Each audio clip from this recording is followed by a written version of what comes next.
Kalau Timur masih memanggil, cerpen oleh Sa'adah Ali. Di hadapan rumah Dr. Mahyudin, seorang tabib yang terkenal di kota Jakarta, berhenti sebuah taksi. Seorang perempuan muda keluar dari dalamnya dengan tertegun-tegun. Ia menoleh kiri, kanan, dengan pandangan dan gerakan yang serasa ia belum mengambil keputusan. Di sana sebenarnya ia hendak turun. Tangannya masih memegang pintu taksi itu, seperti akan masuk kembali. Akhirnya, ditetapkannya hatinya, lalu dibayarnya sewa kendaraan itu, serta dinaikinya tangga rumah dokter itu. Di kamar tempat tamu menanti gilirannya telah banyak orang.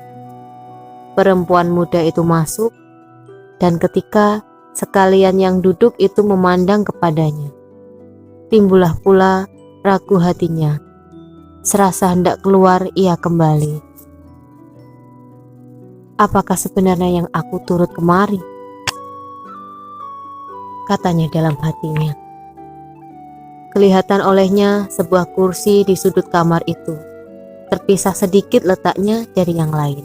Lalu duduklah ia di situ. Bagaimanapun ia mencoba menguasai dirinya, tetapi debar-debar hatinya tak henti-henti juga. Kakinya dingin. Dicobanya membaca sehelai surat kabar yang terletak di dekatnya.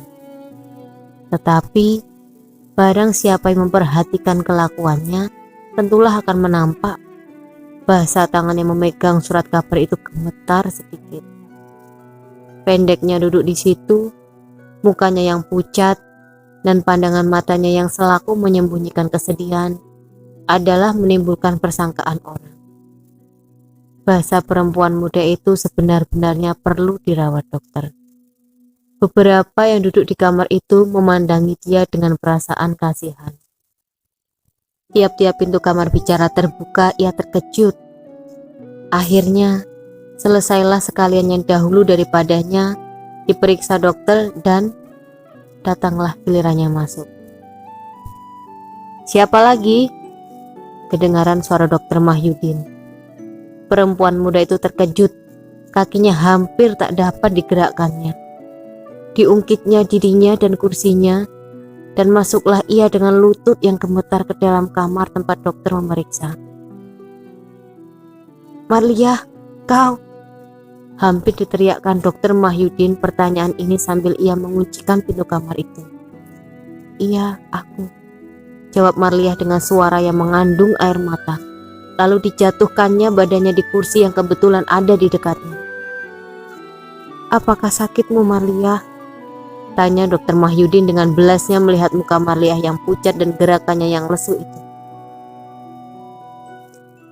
Aku sebenarnya tak sakit, sahut Marliah dengan sukar keluar suaranya. Tak sakit? Apakah maksudmu? Mata Mahyudin tak putus-putusnya memandang kepada Marliah. Ya, apakah sebenarnya maksudku datang kemari ini? Pikir Marliah. Hampir 4 tahun lamanya ia mengharapkan pertemuan ini. Bertimbun-timbun banyaknya yang akan dikatakannya, yang akan disemburkannya. Perasaannya disimpannya dalam waktu 4 tahun itu.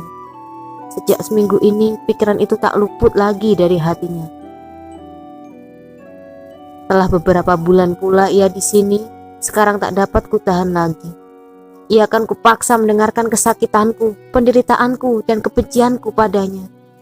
Pikirannya siang malam, lalu diputuskannya akan mendatangi Wahyudin. Sekarang ia telah berhadapan-hadapan dengan Mahyudin. Ia dapat mencurahkan segala perasaannya yang terpendam itu. Tetapi apakah sebabnya tak ada yang akan disebutnya? Sudahlah Mahyudin. Kedengaran suara Marliah terdengar gemetar sambil ia bergegas menuju ke pintu. Dan sebelum Mahyudin sadar benar akan halnya, Marliah telah ada di beranda luar.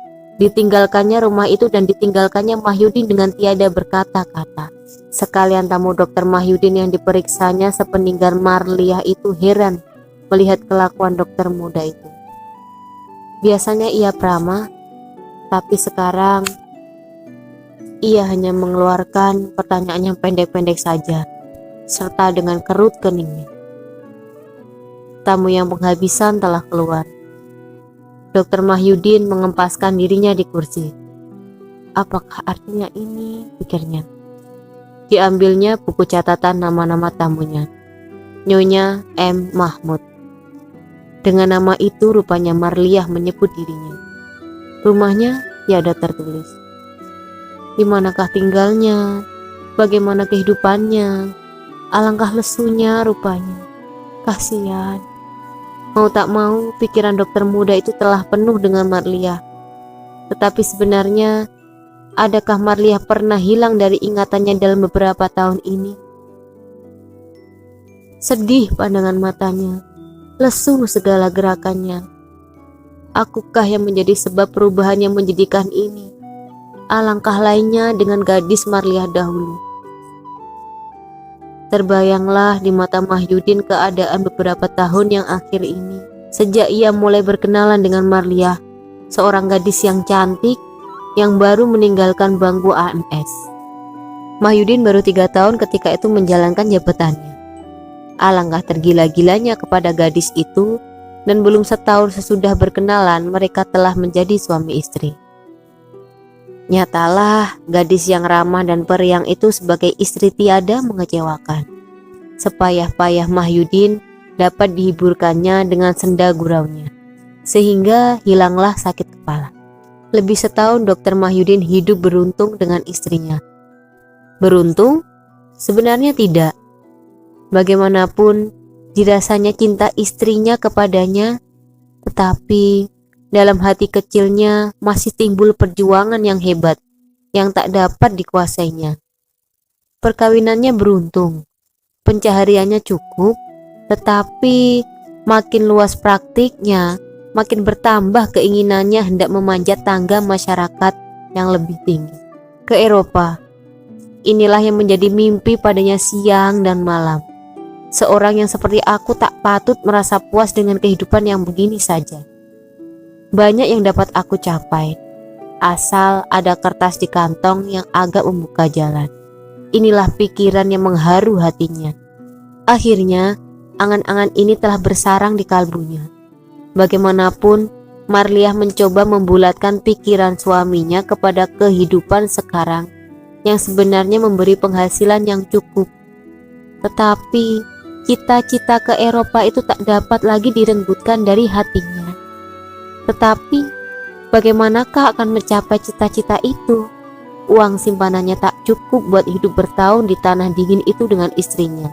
Dan kalau ia pergi sendiri, siapa tahu, barangkali dapat ia meminjam ongkos dari kaum keluarganya akan penambah uang simpanannya.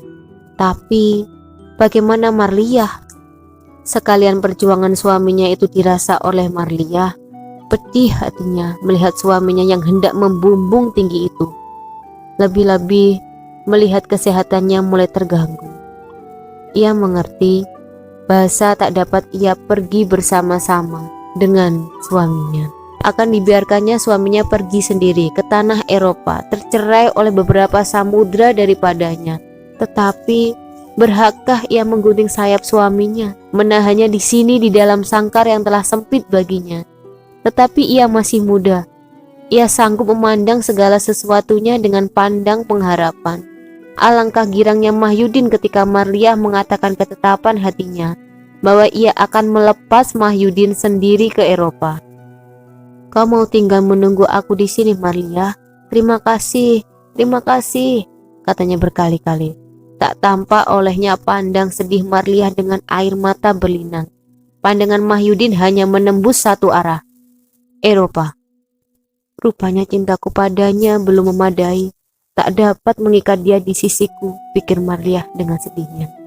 2 bulan sesudah itu, Mahyudin telah berangkat sendiri ke tanah dingin.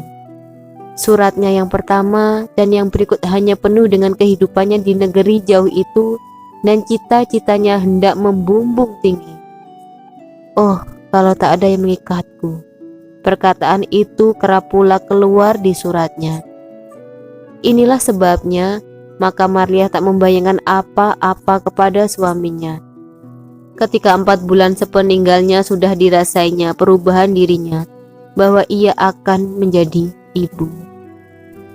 Tangan Dr. Mahyudin meraba arlojinya. Terkejut ia melihat hari telah tinggi. Lebih sejam pikirannya melayang. Di atas auto menuju ke rumah sakit yang patut dikunjunginya, tak putus-putus ia memikirkan Marliah.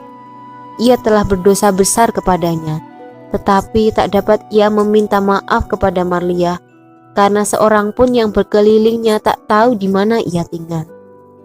Mimpiku telah kucapai, aku telah jadi tabib yang ternama di kota ini. Tetapi adakah aku beruntung seperti yang kuangan-angankan dahulu? Aliran pikirannya tak dihambat-hambatnya lagi. Kehidupan di Eropa di luar kongkongan adat dan kebiasaan negerinya menyebabkan Mahyudin pada mulanya lupa daratan. Kabur ingatannya, sehingga antara beberapa bulan saja ia telah terkongkong oleh seorang perempuan di sana. Tak dapat berlepas diri lagi, dan belum setahun meninggalkan istri dan tanah air, suratnya telah melayang, mengabarkan pada Marliah bahwa ia akan kawin dengan perempuan itu, seorang nona Belanda. Sesudah suratnya itu berjalan, barulah Mahyudin sadar akan kebengisan kelakuannya terhadap istrinya. Beberapa kali dicobanya melembutkan hati Marliah, tetapi sekalian suratnya kembali kepadanya dengan tiada terbuka. Bermula perkawinannya dengan perempuan barat itu dipandangnya sebagai suatu jalan akan menambah derajat dan kemewahannya. Tetapi belum berapa lamanya nyata bahwa perkawinan campuran itu tiada pula membawa untung. Belum sampai 3 tahun mereka kawin, mereka telah sibuk mengurus perceraian. Dan waktu ini pula untung mempertemukan dia dengan Marliah. Suatu petunjuk Tuhankah gerangan hal itu? Antara beberapa minggu antara kejadian yang di atas, Dr. Mahyudin terpanggil ke sebuah rumah di Kepu. Rumahnya kecil kelihatan, sedikit perkakasnya. Tetapi yang sedikit itu amat teratur letaknya. Karena itu timbullah pikiran yang melihatnya, bahwa si empunya rumah seorang yang halus perasaannya. Pikiran Dr. Mahyudin pun begitu pula. Ketika ia masuk ke rumah itu, di dalam kamar yang ditunjukkan kepadanya berbaring seorang anak laki-laki kecil, kira-kira berumur 3 tahun, ditemani oleh seorang perempuan tua. Dengan tiada diketahuinya, tertariklah hati Dr. Mahyudin kepada anak itu. Diperiksanya anak itu sambil ia berbicara dengan lemah lembut. Untunglah sakitnya tiada berbahaya. Rasakan tak tertinggalkan si sakit oleh dokter itu. Beberapa lamanya ia duduk di sisi tempat tidur, dan kedengaranlah dari perempuan tua itu. Bahasa ia seorang tetangga, tetapi kasih kepada si anak dan ibunya seperti mengasihi anak dan cucunya sendiri. Ibunya bekerja pada sebuah kantor di kota ini, dan bapaknya di negeri Belanda. Demikian kata perempuan tua itu. Apakah sebabnya perkataan itu memenuhi pikiran Dr. Mahyudin sepanjang jalan? Bukankah hal yang demikian kerap kali kelihatan? Malam hari ia kembali pula melihat si sakit yang kecil itu. Rupanya mau tak mau anak itu telah menarik hatinya. Untunglah panasnya telah jauh turunnya dari siang hari itu. Dengan tak malu-malu si anak tadi menjawab sekalian pertanyaan dokter. "Siapa namamu?" tanya Dr. Mahyudin.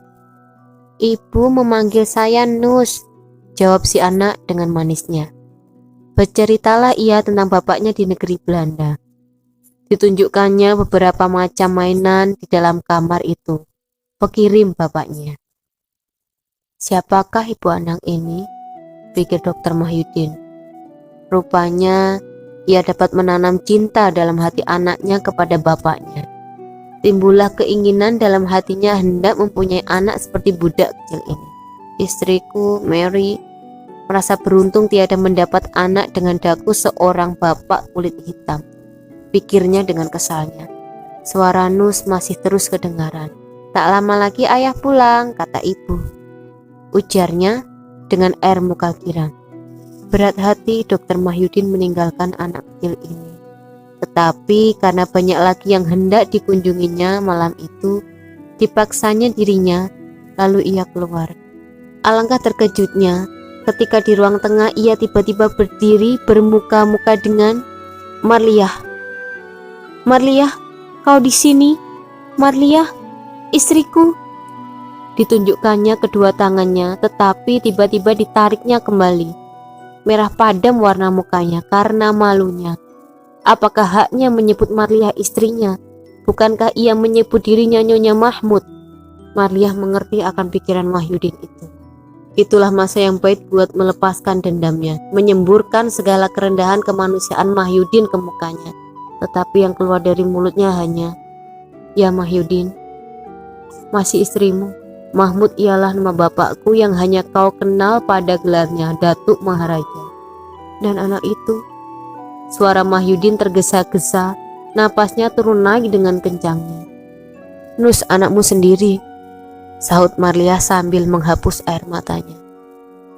Di sini Mahyudin boleh mengaku segala kesalahannya. Apakah yang akan dimalukannya? Diceritakannya hidupnya yang tiada beruntung dengan Mary dan harapannya hendak bertemu dengan Marliah. "Anakku, tiada kau ajar benci kepada bapaknya yang amat rendah pekertinya," katanya. "Aku tiada berhak merusakkan kehidupannya, menjadikan dia tiada berbapa. Tambahan pula, aku pun tak rela menerima kasihan orang berkelilingku," kata Marliah antara sejurus. "Masih beranikah kau memulai kehidupan baru di sisiku?" Pertanyaan itu Marliah tiada sanggup menyahutinya. Pandang yang dilayangkannya kepada Mahyudin mengandung kepercayaan. Dipimpinnya tangan Mahyudin, lalu dibawanya ke dekat tempat tidur anaknya. "Inilah ayah telah pulang," katanya dengan air mata sebagai jawaban akan mata si anak yang penuh dengan pertanyaan. Jakarta, 1941.